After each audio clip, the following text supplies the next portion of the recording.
Welcome to the Banker Lamp. Please enjoy the video. In this video, I will show you how to make delicious homemade kimchi using an easy method. First, select one large napa cabbage, weighing around 2 kilograms. Quarter it lengthwise, then chop it into 2-inch pieces.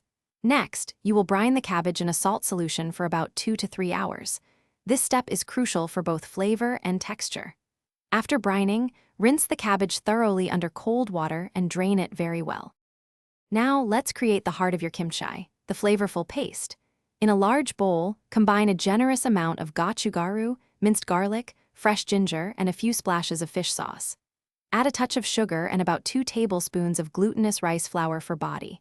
For a subtle sweetness, grate in a small apple or pear. Finally, mix in chopped spring onions and shredded carrots. This vibrant paste will infuse your cabbage with incredible taste.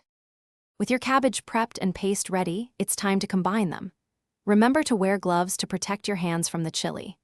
Thoroughly massage the paste into every single piece of cabbage, ensuring even coating. Once mixed, pack the kimchi tightly into a clean, airtight container, pressing down to remove air pockets. Let it ferment at room temperature for 1 to 5 days, depending on your preference, then transfer it to the refrigerator. Once fermented to your liking, your homemade kimchi is ready to enjoy. Store it in the refrigerator, where it will continue to ferment slowly and develop even deeper, more complex flavors over several weeks. Kimchi is incredibly versatile.